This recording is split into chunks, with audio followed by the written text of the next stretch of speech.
For beginners gaining muscle, the hardest thing about working out is simply showing up. But over the years, I've developed my own blueprint for exactly how to become so consistent in the gym that people call you crazy. So I remember a couple of months ago, I was just casually minding my own business, and sometimes I talk to the trainers in my gym, and I was specifically talking to this one guy. He trains a lot of people here and there, but he came up to me as I was starting my weightlifting session, and he asked me how many times I go to the gym. I answered honestly, and I said 6 times per week. I work out 6 times per week. He looked at me like I was crazy and asked me why I don't take more rest days. He told me I only really need to go 4 to 5 times per week to get like the best gains. One thing I forgot to tell him is that at that point I was also training for a fight. So the 6 times of exercise per week was more like 14 workouts every single week. So how do we reach top 1% consistency? Step 1, exercise in the morning. The reason why I tell people to exercise in the morning is because most people, and especially beginners, will find a way to cope and push off exercise so far later into the day that when the time comes, you just want to skip it and push it off to another day. So I've seen this in myself. I'll be like, yeah,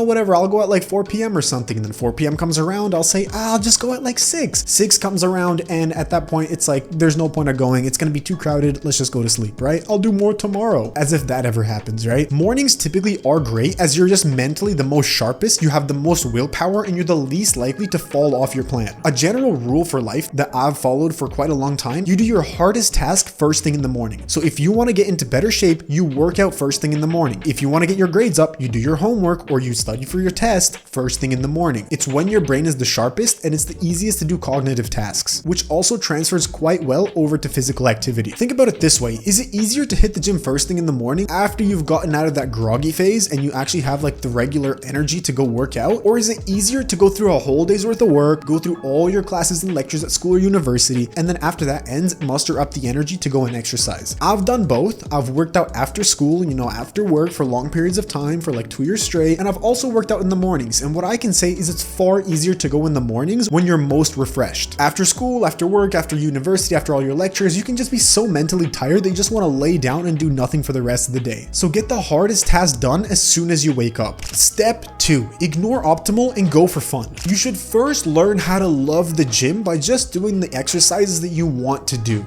Do whatever feels the most fun for you for the first couple of years of training. Of course, it's maybe not the most optimal way to train, but who cares? The most important thing when it comes to building muscle is consistency. With fat loss, it might be a little bit easier. You can just like hold a diet for 3 weeks and lose a bunch of fat, but with muscle, it's like 10 times slower. You need consistency because the person that gets big doesn't exercise for 1 year and then just falls off. The guy that's huge works out for like 10 or 20 years. So without building consistency, you're not going to get there. And the best way to do that is to genuinely fall in love with the gym. Genuinely fall in love with the exercise that you want to do. I literally started by only hitting biceps, shoulders, and bench press for the first 6 months of lifting. And then I think I did my very first leg day. This sounds crazy, but look, it worked. And I've seen it work for other people, so try this out. And lastly, step number 3, rephrase your laziness. Whenever you feel the urge not to go is exactly when you will develop the most XP in the skill of consistency and discipline. If you read any neuroscience book or article on neuroplasticity, you realize that we grow in the moments of most discomfort. So instead of seeing the urge as a negative indicator that like you should not go, you should rephrase it as a cue that if you take, you will level up. Even if you drag your ass all the way to the gym and it's uncomfortable, once you get there, the whole vibe will change. I promise. Just because you don't feel like working out that day does not mean that you will have a bad workout. Typically, it's very weird when it comes to sports. The days that you would think you would have a bad session, like if you had 5 hours of sleep and you're like super dead, maybe your day was completely ruined, you really don't want to go to the gym, but you show up there and you will hit a PR for no reason. It's just the way that weightlifting works. I don't know why. Go consult the higher powers about this. If you want to 10x your results, press the first link in the description and join our free Skool community. I recently made a fat loss masterclass that you can check out, and soon I will be making more courses about muscle growth. So if you join now, you'll get them all completely for free. I'll make them paid later. If I give you anything of value, consider subscribing, and don't forget to stay savvy with your diet.